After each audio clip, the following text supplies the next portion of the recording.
Congo America TV, Patrick Mbouya Kaniki TV, Congo America TV, Congo America TV. Banamboka, on est sur Congo America TV. Abonnez-vous tous. Bende Lamboka, Lukumamboka. Alors, abonnez-vous na Congo America TV na YouTube. Place où vous avez info. Il y a ours blanc, il y a paix. Surtout tant ngotangilanga bakombo ya bakarine mokonzi wana ba grâce mbizi. Donc baza batu oyo bayo baby sa chronique musicale. Donc na habité tala maman na biso mami ilela. Tala nengalata soko va présenter mission. Mais je me souviens fait na Facebook na moni Karine Mokonzi va présenter mission à la soutien donc dibu mutu libanda ba tatouage na kilote mora mukuse. Est-ce que un journaliste a cause à la bon en plus na chaîne pas munene RTG ya. Est-ce que lo bake moi no ya salito nano oyo apanja ba musicien. Kombo ne kutu na wabosa no nani. Karine Mokonzi oloba aleki est-ce aleki bango te de ezaka mutu na mutu nenga zo ya ba misusu bazoye banana nenga kindomba ya kotika mitakala libanda ya kotika mabele libanda yango ezo sala bango akepa musicien apandi ntoto yango ezo sala bango pour dernièrement awa concert nanga Marlène Odia abenga musicien moko il faut ba tourner na musicien na zo efseni no yo il faut ya na sala ndenge Karine Mokonzi basala il faut la pembe nanga banine pourquoi donc elakisi ke bango soki esala ke baye bana se ke ba sacrifier njoto na bango se ke ba sacrifier ba njoto na bango yango esala baye bana bongo.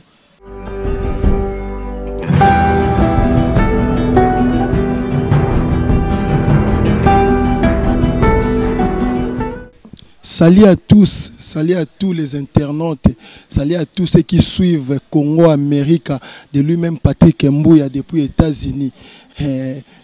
Willy Lukanga, Easy Cargo, les vieux Kundulu, Balobi Vemo, Benakati Abastet, Wana Solara bien, Lelo Nabetika Nandenge à moi de la femme, pour sentir que tu as rappelé na ba maman, tous arana bango ensemble, tous les moi on aura Nandenge ou Singelara, Juvenal Mboula. Na États-Unis wana rara pembeni na eza maman mo boya bien les sous mère Tekla ma sœur propre Adèle Mbungu depuis Canada Henri Mundele masalanga la minicho za kati ya Panam na lela bino fo on tolukela no be information lelo tozana moko ya ba chroniqueur ya Congo na biso moko ya ba chroniqueur international si je peux dire parce que azabe moko ya ba chroniqueur o les carapé à travers internet pour tala rabe émission et à travers YouTube à travers ba site internet il s'appelle Junior Fataki donc tozana etomé ko bete un peu ma solo circa makambo yango ya chronique ndenge nini koma est-ce que ça une évolution est-ce que tomeko panzane moi trouve vraiment tout sur lango bonjour Junior Fataki. Ouais bonjour yangande ko donc bonjour vraiment ndeni ga santé. Oui, jamais n'a pas une émission sans que na salué yangai mon boss Faras qui poupa on a bien toujours artère à filmer Jaja akufa donc il y a vraiment artère à filmer ya solo et ça te bamso bokena poto okena ona ata lupango pa mana kino somma to sala 20 à 30 ans na poto donc biloba loba melo wa malongezate donc on a salué Faras qui poupa mais faut respecter peut-être à moi de la femme ba maman nyoso vraiment boza partout dans le monde na pesibino vraiment mbote men de goyo gagner ngo beti di puta menga beti la chemise eza non pe ya magazette mais ya tombola mais na la tira moi c'était mai c'est bon. Ouais, logique, na gagné n'a pas tellement vraiment il y a une idéologie en tout cas c'est pas le fond de répondre à une invitation malgré au nyo kolibiso moi trop et ça la ra nini ba chroniqueur ya internet ba chroniqueur na biso ya Congo si je peux dire moi fier moi comment bino pe comment un musicien et ça la vraiment ni. Mais un journaliste a star solo baba chroniqueur ya internet il faut baba chroniqueur ya internet nga za chroniqueur ya internet te puis ba miso baba ni internet nga bana 2006 na bana boulot média ba vena nga ba patch RFI baebi ba Gaita Vandal baebi na kacha RLTV ba 2006 2007 tozala déjà na donc journaliste a star bi ndeko na nga imo pandisa journaliste a star ndongo so ba musicien ne biso petoza Vous comprenez? Il faut tout en moins fièrement. Jamais que bengana ya changa ngolo net moi li batama na yega malama te. Il faut na calculer non ata ba programme nanga na ba côté na kende ko sala nini. Peut-être tele ngape mutambo na ya bwe bambitinga. So na yaga ngolo bon taba. Ngape journaliste naza artiste. Naza dans comment dirais-je na golo banaza artiste, journaliste, artiste, naza superstar. Pour star aza to watchane ti ba Messi pour na Congo star azala ate. To za na ba superstar. Mais ba vena iso banchoni baza ba superstar, baza ba star te. Vous comprenez? Oui, ba star ezane so. Ouais, on son superstar. Yo anisi wera eba ni monde entier. Mais quelque part to ki lo ba pe oui. Non, eba ni monde entier te. So qui na ba pays musu ba ebi we raté mais so tenet ba Beyoncé wane baza ba star monde entier ba Michael Jackson star po eba ni monde entier mais we ra eba ni monde entier aza superstar neti ngape na za superstar na otala mana Congo na ba TV na biso Congo na otala mana niveau international mais ba tout batala nga na za star te na za superstar en plus artiste po batu déjà ba otalanga na ba itando ike na bango na ba poste moniteur na bango bazola na mvuluzi donc naza déjà artiste naza star. Vraiment merci beaucoup pour la défense par rapport à la question na Tuni. Tu es un bon sujet na biso lelo izolo ba partout et puis même biso moko ba kolo musala yango toujours remarqué que c'est comme si musala ya chronique et baby. Musala ya chronique et baby. So Tokyo vanda no wana musala chronique et baby. Yo so que ça moi critique to point de vue na yo par rapport à musala na biso. OK critiquer vraiment nini pour que lo ba nini sur musala. Musala chronique et baby. Yo pogoye baba pourquoi musala chronique et baby? Ngati on a bino que baby na ngino yo o dévoiler no o yo que zano avant na ba ça peut-être de point de vue mususu to ba question musu likola wana. Oui, mais musala chronique et bébé là on est bébé si musala chronique disons chronique musicale ou bien journalisme lelo et comme mututu a commis qu'on envié à la journaliste mais dans déontologie journalistique de comme mutu ala liga nanda kuna bango ala muki a homi journaliste a qui a posé mutu question 3 questions 4 questions mi benye journaliste donc azolo baba n'importe quoi pour un journalisme to dans 5 questions de référence na 5 questions de référence il faut oyeba ko respecter yango mais dans mutu musu neti nenge to landa. On comprend les gonanga. Au moins, baby. Et baneli na place. On est à peine à bateau baza attendre les journalisme. Mais assemblier kagaye moko. Assemblier kagaye. Assemblier ça dit. T'es assemblier par rapport il y a ba question na ye ou les autres invité. Pour un journaliste jamais au coquille ko finga. Si nous comprenons bien que finga to ko bois qui la ba jeton quoi clash tout ça c'est comme si ebimara par rapport à biso ba journaliste lelo to ma ba parti pris pour un journaliste to ebi que journaliste a mutu oyo azo yamba n'importe quelle sorte ya batu na émission c'est-à-dire so émission mo mixte avec yamba invité ndenge nyonso musicien chrétien que ça soit profane comédien peut-être encore yamba pe ngane journaliste ndenga ya mbio akyo yamba mbatu peut-être ba domaine ebele mais le loro moment journaliste mo comme fan ya musicien journaliste mo comme attaché de presse karaté mais en maneti donc ne moi complice mo boé na musicien mo boé quelconque parce que par là point de vue non par rapport à journaliste o ba komara bongo comme neti fan neti parti mo boé ya musicien mo boy quelconque pour na yo ba o ba se comporter bon nini okolo ba pona bon eza bien au cause à la attaché de presse et pas artiste musicien mo boy songolo ou bien artiste comédien mo boy songolo mais jamais soza attaché de presse okoma soki patron na yo na patron ya muninga msuba yo kanaka te yo pe mopandisa ngo kota na barankini wana non journaliste aza net. Donc, ceux qui sont attachés de presse, n'a pas affaire na privé. Mais yo jamais au coco qui négocie. Donc, ngato kocha bien na wera tellement na za peme na wera il faut na finga jibe. Bon on lobitongo qui n'est pas jibe. Net le vient na pâture fait tellement me peme na jiba comme taqué wera mabe et pourtant mutali bosso aboaka pâture fait za wera en son. oya bwaka pacho refi à l'époque eza we ranson mutabwaka pacho refi mais lelo ko kamwa pacho refi komi peme na jibe amo chrétien wera komondo baba n'importe quoi ba salle spéciale émission yena mosaka batumbaka bat abimi hors déontologie or qu'il faut respecter déontologie on comprend lelo musala journalisme ndenge ndeko nanga Fabregas embi ba chronifuati donc batu ya lolenge wana nde bafingisi boulot oyo or ke na kala biso tout envia to ke ndeko sala journalisme pe to bano mona eza musala mo ya valeur musala mo eza ke batu ya minene ba ko respecter yo ba respecter ka ba journaliste mais lelo journaliste adala liso na valeur te ba respecter liso ba journaliste te pona nini biso moko to baby si boulot na biso to sili si boulot na biso valeur. Ouais, quand tu parles de chronifuati au Fabregas Ayemba nabi ke ndeko nanga Mvuluzi Junior Fataki a panzara moi trop so to bengi vraiment le lot to préféré que to yambe na émission ya biso pour na to solane sujet concernant chronique musicale tout comme journalisme ndenge baby na communauté RDC puis na même na monde international et là parce que y a lo bara vraiment moi vérité et puis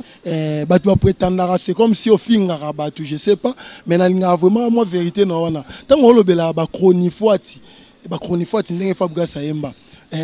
so que ça son anima yo considérer net chronifuati parmi ba collègues na onyoso oyo landara na obaza peka musala mona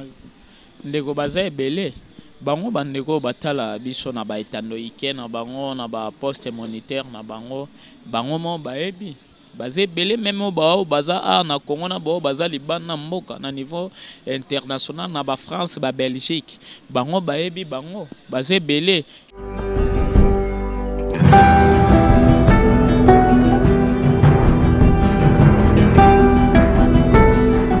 na landa mo be mission trop olobela moi ba gaffe o bandeko na biso ba chroniqueuse ba salara ko lakisa ba photo na bango ya bolumbu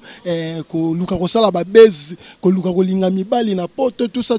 olobela mo makambo trop na ngai to me ko lobela ta d'une manière brève va to leka na biso un sujet oyo pour na ko me ko éclaircir ka batu comment vraiment musala na biso eza robeba.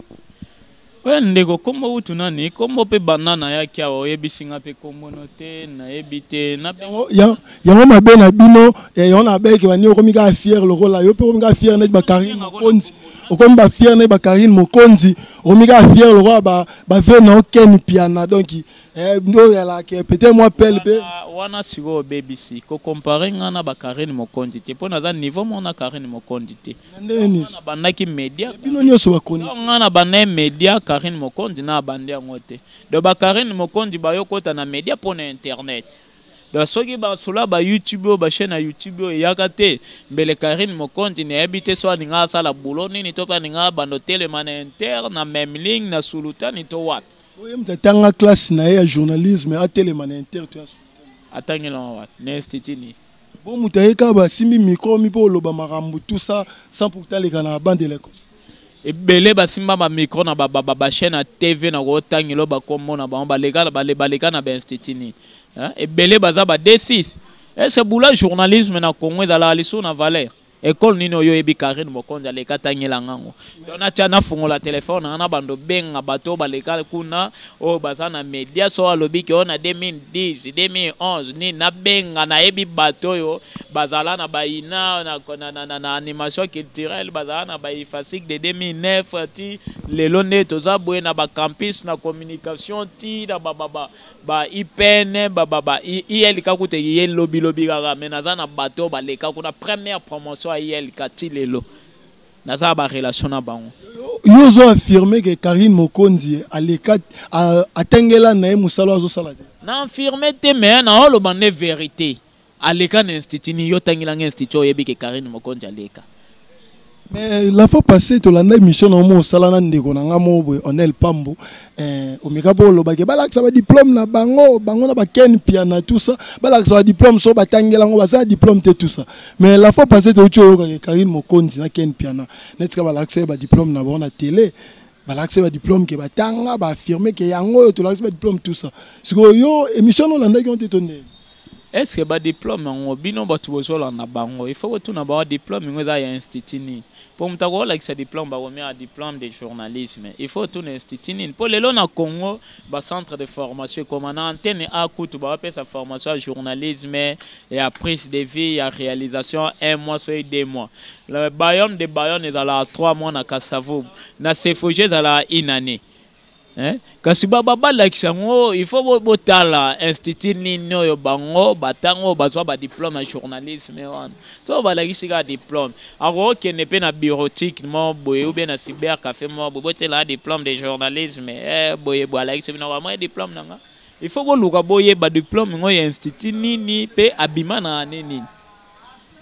nyonso wana ezaka mpona na compare yo na bango nde oyoki mabe parce que na compare vis-à-vis comportement na bino ke ndeko na chroniqueur oki obenga mpona sa émission mais peut-être baparti tout ça nga compare kaka bongo donc nyonso wana parce que na tuti kaka comparaison ya yo na bango yango ecrée mam nyonso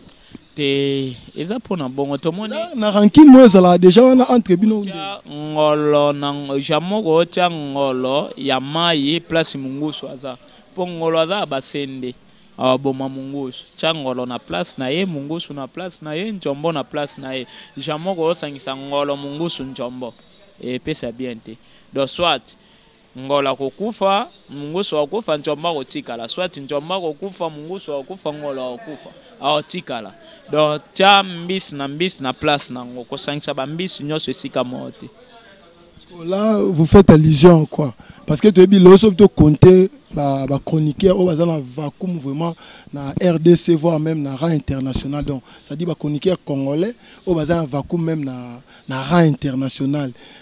tout le monde a mingi Ken Piana Karine Mokonzi ba onde bana base makazi avant tout temps peut-être ba pas tuer RFI to kitati na ba bino tina ba biso oyo bonga par na nga na mi juger na nga te mais na tout na yonde ba question pour na homme européen point de vue na ebité tango ba tu ba estima que classement les arabons que bangonde mtu ba pareta ka netina na numéro liboso ana ni donc bangonde baza mo vacuum na gaz koleka vraiment presque ba chroniqueur ebelé à Congo yo na point de vue non ngobi ke to cha mungusu tout ça parce que na point de vue non na ebité au moins na bango na place ni na se na yo likolo na yo ou comment ndego question tuninga eza moi passe pour na répondre na mutuna o mais na roye bisayo ke mutaza likolo mutaza te donc jamais okoki kolobage ken piana za likolo pâturé pourtant on pâturé fa banima sola TV ken piana na ebité so wala le boulanger to abanda ko sala bilanga na ebité na ebaka epété ponga kutu to na banima sola média na ke kuta pâturé fi vie déjà donc abeta déjà na ba wera na ba kofi ba star minene ba artiste minene ya Congo abeta déjà na bango et ça omoni na mokili eza na batu miso bayaka mbangu on comprendre lelo neto to be baba combien de kill ba sien ba église ba sien so kill te ko na Congo na viyo pe lelo oye okolo bakane na za boena leka na nga ba problème kendi vitesse no olega no pe bango c'est yo confirmer bande ko na baza kisi tonne tena lobite baza kisi tolo bane oyezo mona po mutaza kisi ngana ebi kisi na bango te bango bebi ne bazo memela bulo na bango oye 5 baza na ba vitesse ponga to na bande media ba Karine Mokonzi bazala ete est-ce que lo balelo Karine Mokonzi aleki Raissa Vambili est-ce que oyoka aliso Raissa Vambili ou be oyoka aliso Ariette Kajinga vraiment Ariette Kajinga yakala Evelyn Camon Lopez international na ba YouTube mona ka est-ce que lo bake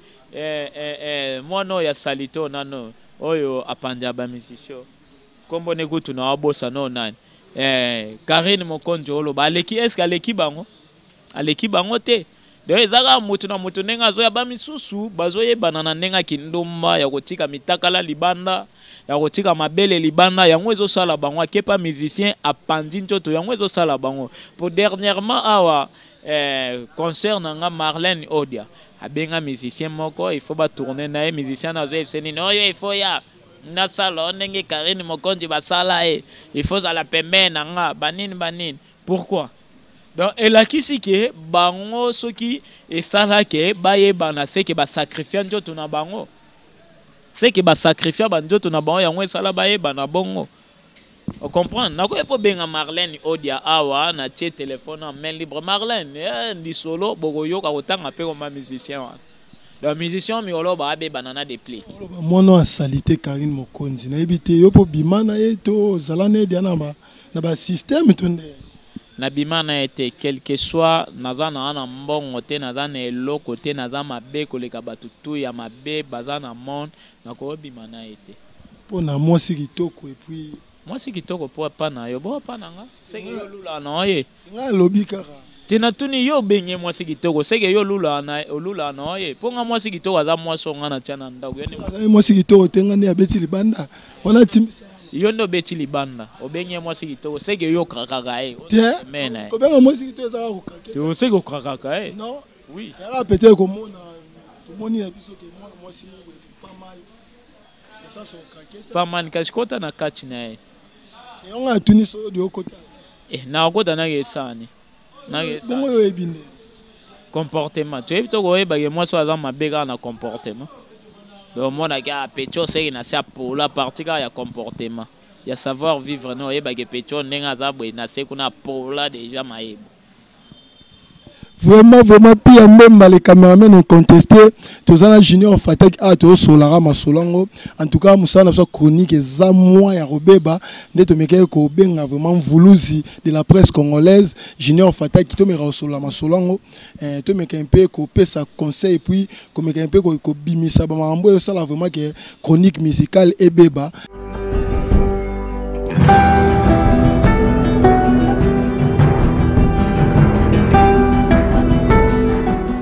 Ni ne ki osala ke to meka ozongisa isusu vraiment journalisme na valeur nango wana o ezalaki kala. Mais mutu na mutu o na loba pona question ototo nanga mutu na mutu azongisa conscience na e sala. Donc c'est tout. Ponga na na eloko na goye sa bangote na wami professeur na efasi ki ou bien na inate o ayebi ki atangaki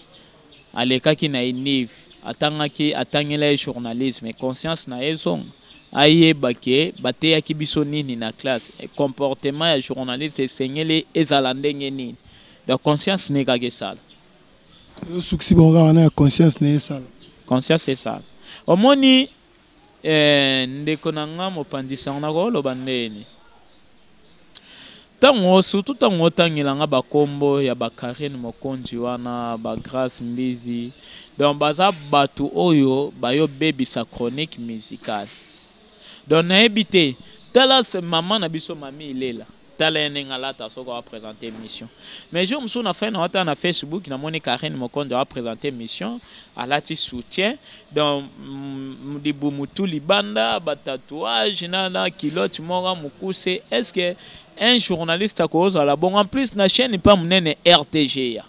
vient na biso puis moabilu donc en plus honorable na bosengo na ke boire vient na biso la dilu Mirador na réponse AP so de akenda na Mirador akenda déjà tika biso malgré atika Mariana ra yembele zala moi si moi ya mwindu me bachoko donc yo troisième biota nenge donc mitelenga Junior Fatek yo tumbami tera tumbate la lo ba vérité na mo ola na kanda mingi ya musala na oma ndenge o moke na obe omoni batu bayo bebisa ba misala yango na otanga ba komoluka kina tanga ne ba karita oye na bula journalisme komino bilenga lenga do olinga boss on ba mo kufa ba mo tika la ba veve au troisième bureau quatrième vraiment Junior Fatek na mo na neti le Junior Fatek ça vraiment poso panzati ne tu ngo panza mais ça le lo mo kaleo na ebité nini ke ça bongo pona moi mikolo na kini tellement ça trop aussi moi côté moi trop dans autre journée mobimba et puis